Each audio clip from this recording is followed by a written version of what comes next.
Pendant 30 ans, Camille avait vécu au rythme du même interdit, une règle si profondément inscrite dans sa mémoire qu'elle en connaissait chaque nuance, chaque regard sévère, chaque silence abrupt qui l'accompagnait. Le grenier était interdit. Interdit d'un interdit qui ne se discutait pas, ne s'expliquait pas, ne s'adoucissait jamais, même lorsque Camille n'était encore qu'une enfant curieuse cherchant à comprendre le monde. Son grand-père, Augustin, n'était pas un homme colérique. Au contraire, il était reconnu dans tout le village pour être l'un des hommes les plus sereins, les plus bienveillants, ceux qui apaisaient plutôt qu'ils n'inquiétaient. Mais lorsqu'on évoquait, même par hasard, le grenier, quelque chose changeait dans son visage. Ses traits se tendaient, sa mâchoire se crispait, sa main, pourtant toujours posée calmement sur la table ou sur son journal, se refermait comme pour contenir un tremblement.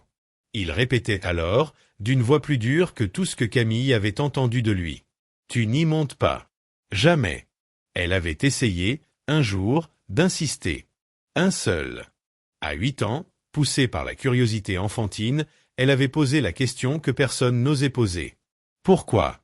Augustin avait fermé son journal, lentement, comme si chaque geste lui coûtait.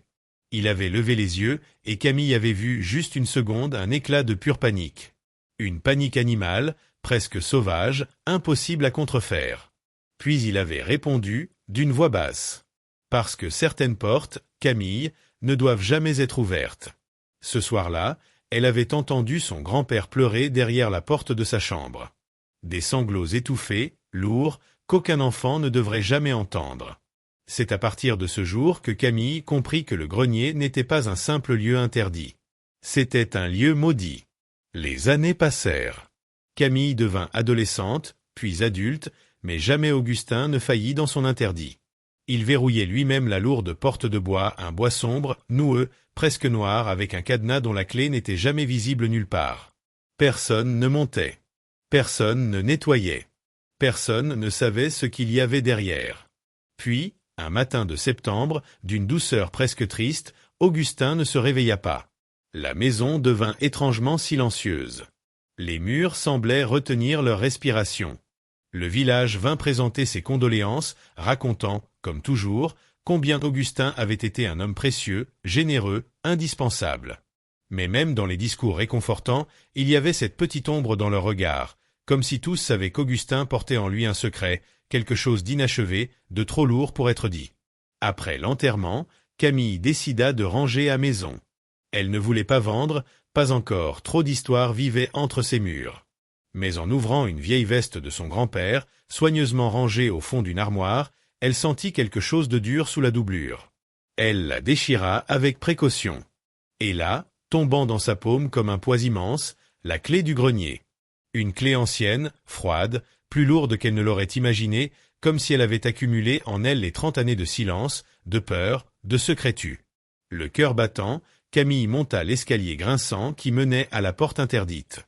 Chaque marche semblait protester, comme si la maison elle-même voulait la retenir. L'air devenait plus froid à mesure qu'elle montait, et lorsqu'elle posa la main sur la poignée métallique, une sensation étrange parcourut son bras comme un avertissement. Mais Camille n'était plus une enfant. Elle inséra la clé. Le métal tourna avec une résistance inquiétante, puis céda dans un clic qui résonna dans toute la maison comme un tonnerre lointain. La porte s'ouvrit lentement, refusant presque le mouvement, comme si elle n'avait pas été ouverte depuis des décennies. Un souffle d'air poussiéreux, presque glacé, l'atteignit. Et quand elle entra, les bras légèrement tremblants, ses yeux s'habituant peu à peu à la pénombre, elle resta figée. Ce n'était pas un grenier comme les autres. Pas de malles encombrées, pas de jouets anciens, pas de vêtements oubliés. Non. Au centre de la pièce, une grande table occupait presque tout l'espace. Et sur cette table, des cahiers. Des dizaines. Peut-être des centaines. Tous alignés, classés par date, par lieu, par nom. Comme une salle d'enquête.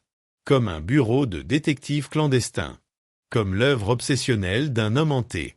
Les couvertures portaient des titres écrits à la main. Observation 1996, note incident du 14 juillet, anomalie, témoignage ignoré, personne interrogée 1989 à 2007. Camille sentit son estomac se nouer. Son grand-père avait mené une investigation secrète pendant 30 ans. Une enquête dont personne n'avait jamais entendu parler. Une enquête qu'il avait consumée. Elle s'approcha, souffle court, et posa la main sur le premier cahier, celui au milieu, comme s'il avait été placé là pour être trouvé le premier. Le papier était jauni, mais encore intact. On sentait les émotions dans l'écriture, des phrases barrées rageusement, des annotations rapides, des dates entourées. Les premières lignes la firent frissonner. Ce que j'ai vu ce soir-là, je ne pourrai jamais l'oublier. Ils veulent que tout ça disparaisse. On m'a dit de me taire. On m'a menacé. Mais je ne peux pas laisser cela dans l'ombre. Je trouverai la vérité. Camille sentit un poids immense s'abattre sur sa poitrine. Qu'avait-il vu?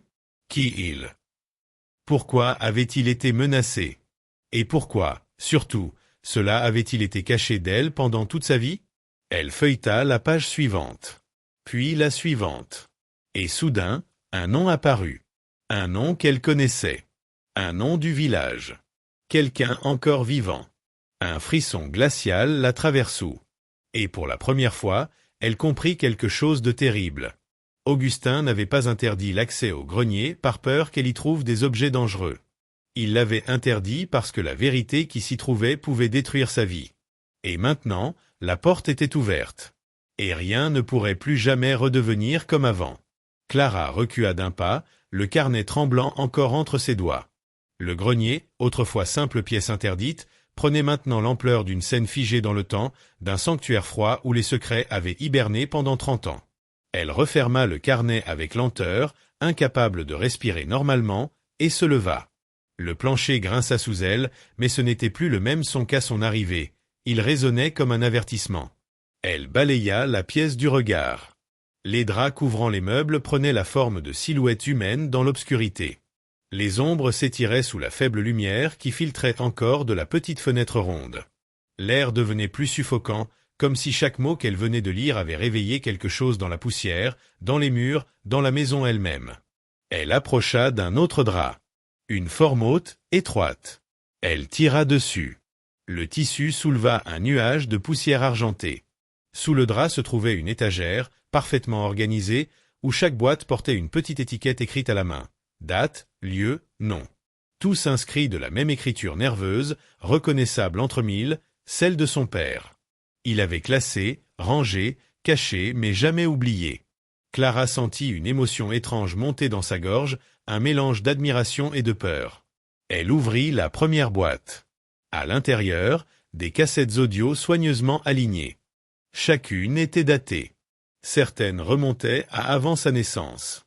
Elle en prit une au hasard, enregistrement 14, nuit 13 mars 1994. Elle alluma le petit lecteur poussiéreux posé à côté et inséra la cassette. Un souffle statique. Puis la voix de son père, plus jeune, presque méconnaissable. Si quelqu'un écoute ça, c'est que j'ai échoué. Aujourd'hui, j'ai vu quelqu'un devant la maison. Le même visage que dans les dossiers de maman. Je sais ce qu'ils veulent. Je sais ce qu'ils savent. Ils n'ont jamais arrêté. La bande grésilla. Un bruit métallique, comme un choc lointain. Puis la voix de son père reprit, plus rapide, haletante. Il faut que je cache les carnets. Que je ferme le grenier. Que je protège Clara. Peut-être qu'un jour, elle comprendra. Clara éteignit brutalement le lecteur. Ses jambes flanchèrent. Elle dut s'appuyer contre un vieux bureau pour ne pas tomber. Une sueur froide coulait le long de son dos. Ce n'était pas un simple secret familial. Pas une histoire de maladie, ni de passé honteux. Non. Son père avait eu peur. Une peur profonde, animale, paralysante. Une peur qui l'avait poussé à sceller le grenier, à oublier sa propre mère, à cacher des preuves et à surveiller quelqu'un. Quelqu'un vivant. Quelqu'un proche. Quelqu'un du village. Elle prit une autre cassette, les mains tremblantes. Mais au moment de l'insérer dans le lecteur, elle entendit un craquement derrière elle. Un bruit sec, net, provenant de l'escalier. Elle se retourna brusquement. Le grenier était vide. Mais les ombres semblaient avoir changé de place. Ou peut-être était-ce sa respiration affolée qui déformait sa vision. Elle avança à pas prudents vers la porte du grenier et jeta un œil dans l'escalier. Rien. Juste la pénombre totale.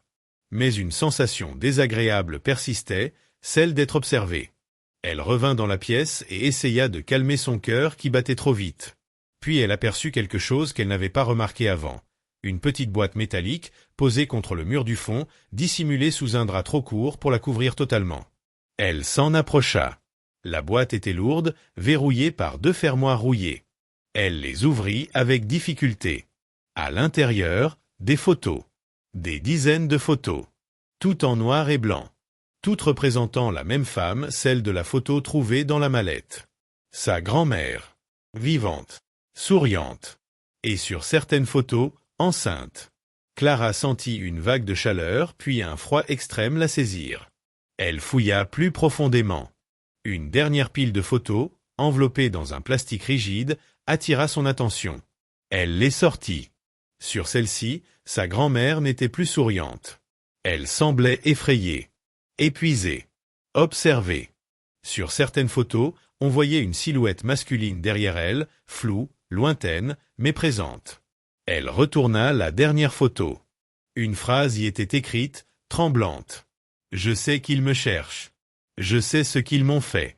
Je sais que ce n'est pas fini. » Clara n'eut pas le temps de comprendre. Pas le temps d'analyser. Pas le temps de respirer. Car à cet instant précis, quelqu'un frappa à la porte du grenier. Un seul coup. Sec. Viol. Comme si la maison elle-même venait d'être frappée. Clara lâcha les photos. Elles tombèrent au sol dans un bruit sec, se dispersant comme des feuilles mortes.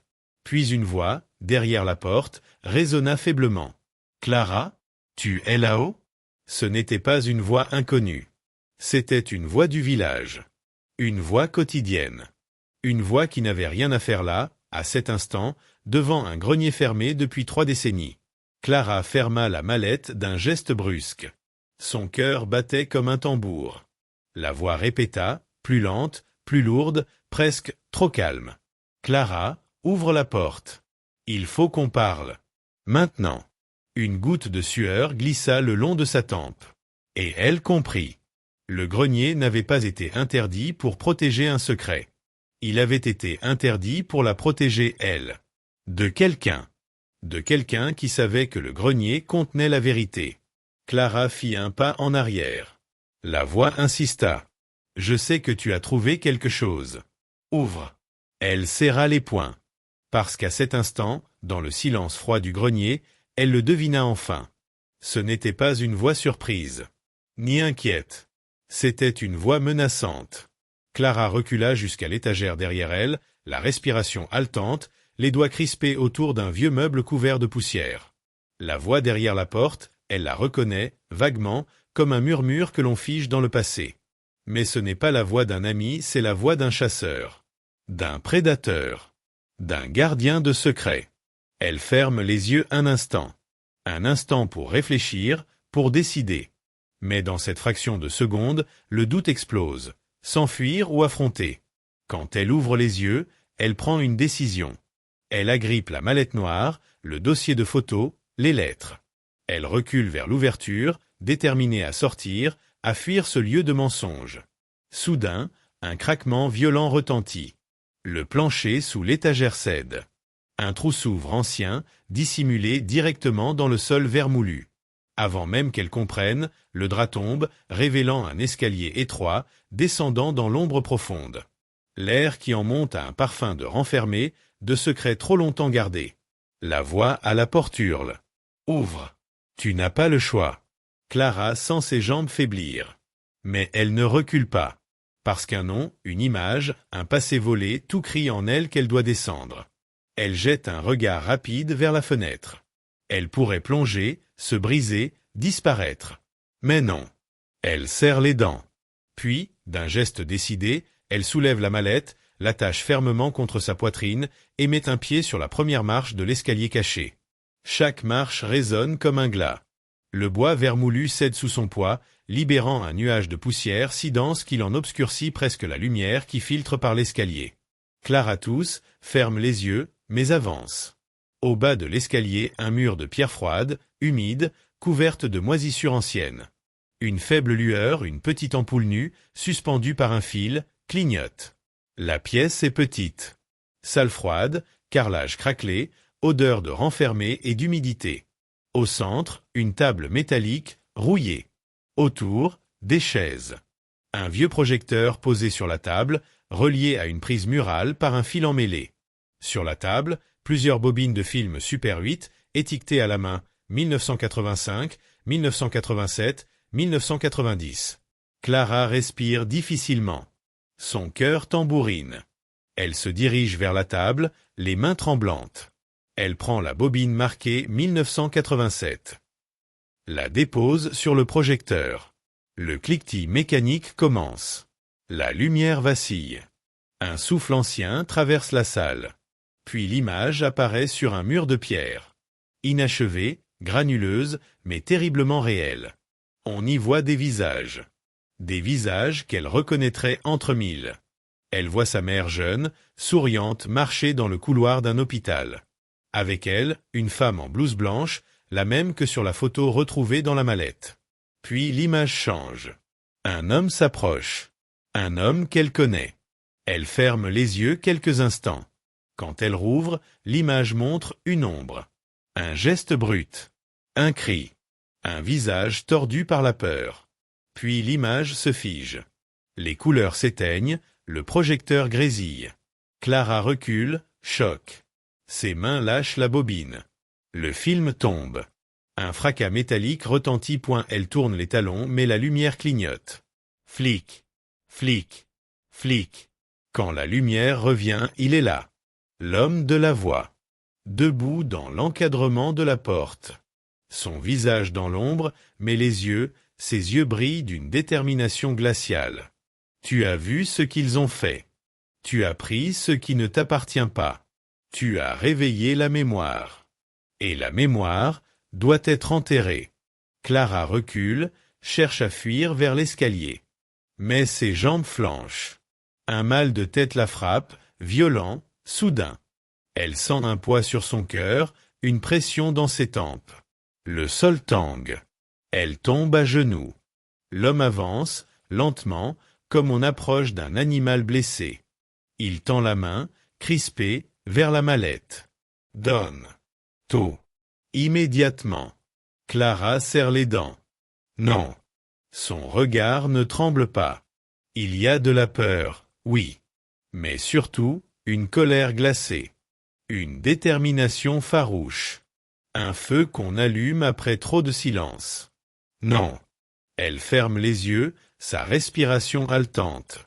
Quand elle les rouvre, la salle est vide. L'homme a disparu. La porte, refermée. Le projecteur clignote encore.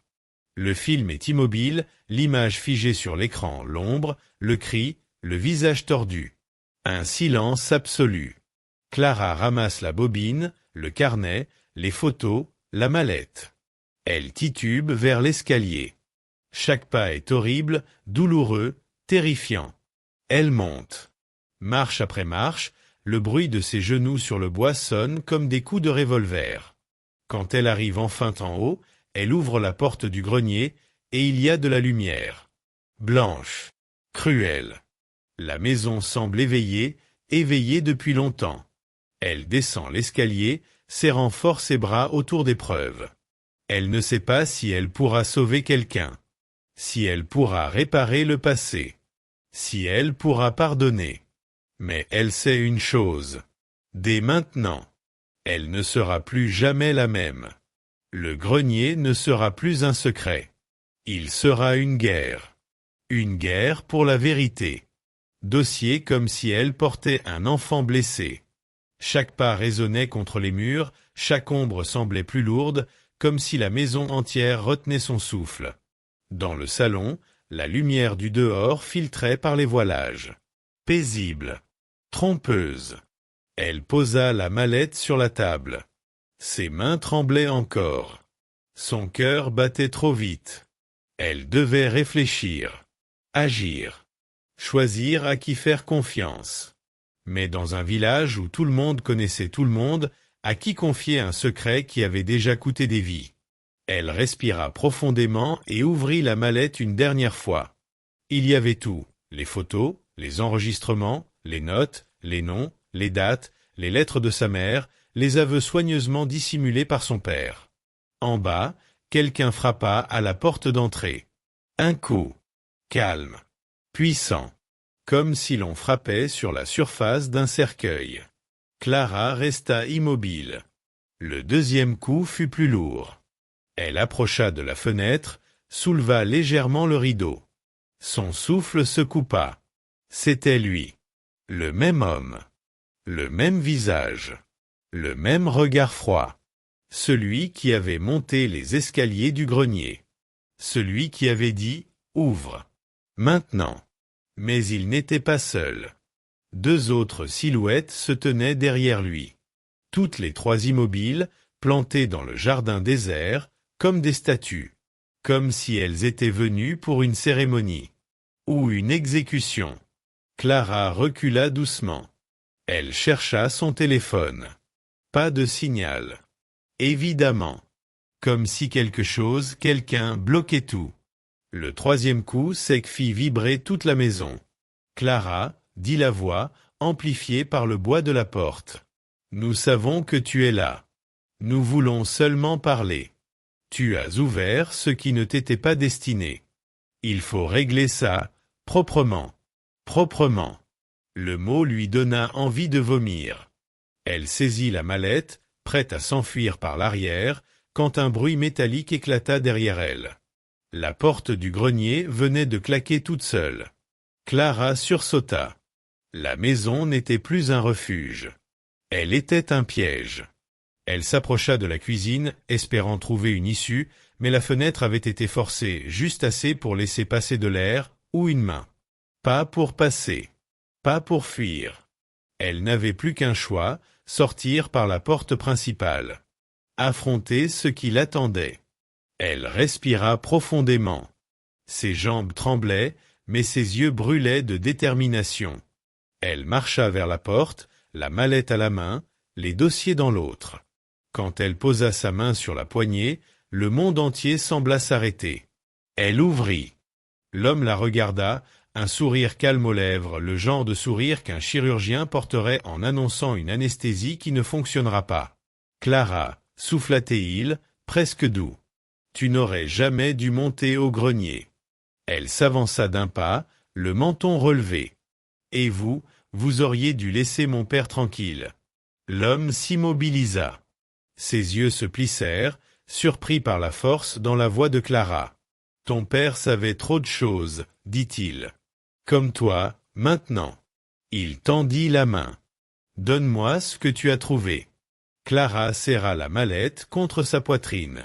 Elle recula. « Non. » Ce mot traversa l'air comme une balle. Les silhouettes derrière lui firent un pas. Clara sentit le sol disparaître sous elle, mais pas de peur. D'adrénaline. De rage.